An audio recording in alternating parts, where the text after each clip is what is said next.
French touch.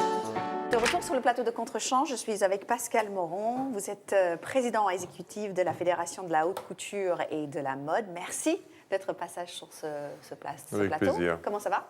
Ça va bien, plutôt pas mal. Très bien. L'ambiance dehors, parce que moi je suis enfermée dans ma cage ici. C'est une ambiance exceptionnelle. Oui, extrêmement ouverte, beaucoup d'énergie, des bonnes vibes. Et, ça grouille. Avec beaucoup de talent. Vous avez assisté à quelques talks? Oui, un peu, puis j'ai fait le mien à l'instant. Puis j'ai parlé avec pas mal de personnes, ou d'intervenants ou non, et c'est formidable. Très bien. Alors, dites-nous, quelle est la mission de la Fédération de la haute couture et de la mode? Alors, la Fédération de la haute couture et de la mode, elle rassemble toutes les marques de création, de luxe et de création. C'est une fédération sélective et très internationale, puisqu'on a à peu près 110 membres, dont 50% de Français et 50% d'internationaux, de non-français. Et toutes les marques de création qu'on peut imaginer, que vous pouvez connaître, ou qui défilent notamment, bien sûr, sont présentes, donc avec aussi des jeunes marques.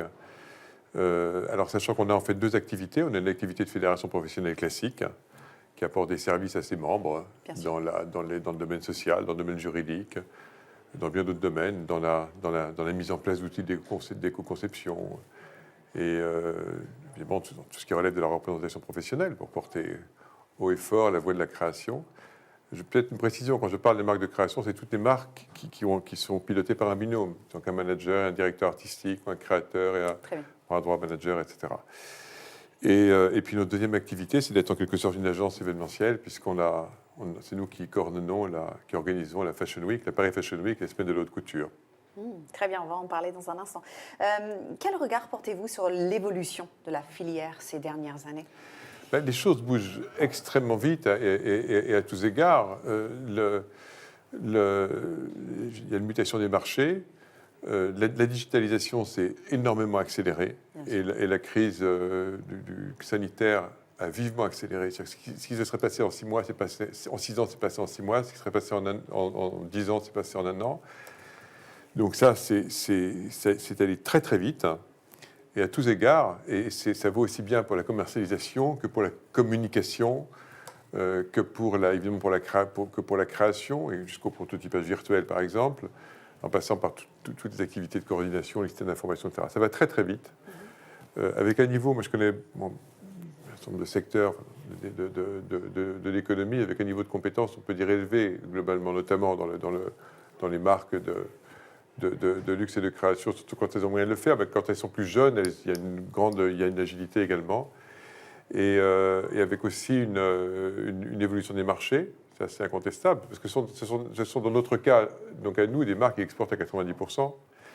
Et sachant que si on regarde le plus globalement la mode, pour les marques qui sont évidemment centrées sur le marché français ou sur le marché européen, les dernières années ont été plus difficiles. Donc on est...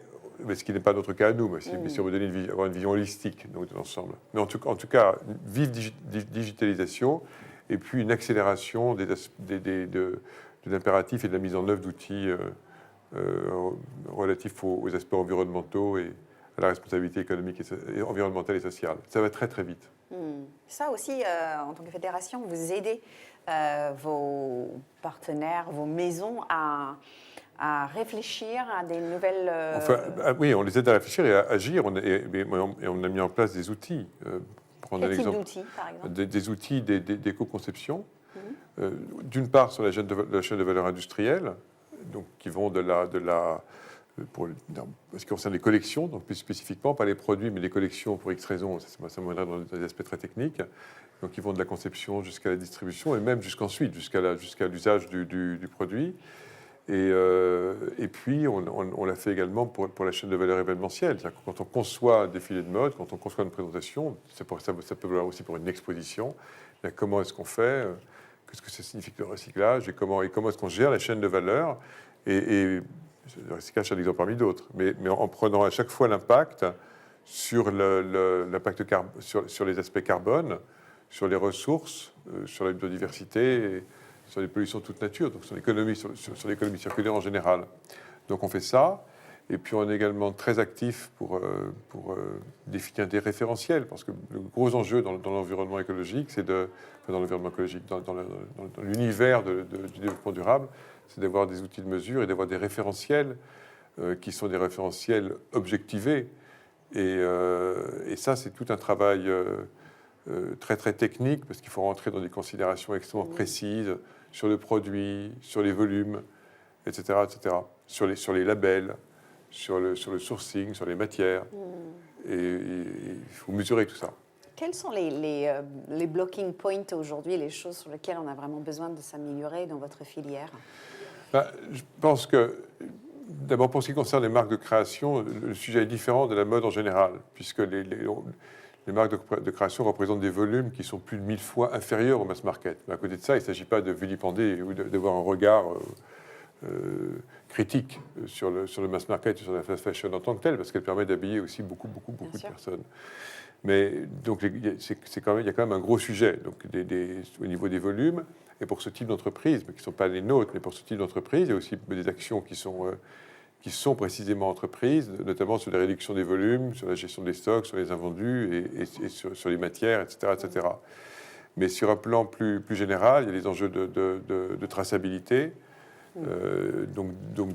d'avoir des outils relatifs à la traçabilité, et aussi d'utilisation des matières et de choix, de processus de production. Ça concerne véritablement toute la chaîne de valeur. Mais aussi, comme je le disais tout à l'heure, sur le polyester, c'est problématique dans les lavages également, parce qu'il y a les microfibres textiles et microplastiques qui posent à moyen terme un certain nombre de problèmes. Et il y a des enjeux aussi sur la durabilité, mais vous savez, quand on parle de durabilité, c'est un concept relativement ambigu, puisqu'on peut parler de la durabilité en termes de résistance physique, et de la durabilité en termes de durée de vie d'un vêtement qu'on a envie de garder, ou que le cas échéant, on revend à un prix tout à fait convenable avec un réemploi qui est assuré. Et c'est d'autant plus vrai, bien sûr, qu'on est sur des marques qui ont une signification et un retentissement émotionnel fort. On n'a plus beaucoup de temps ensemble, mais j'ai envie de vous poser la question, quel est le prochain grand événement sur lequel vous travaillez dans le milieu de la mode? On travaille, le prochain événement, mais ces événements se renouvellent rapidement, c'est la Fashion Week de mode masculine et la semaine de l'haute couture de janvier, mais on travaille déjà sur la Fashion Week de mars. Ça s'enchaîne.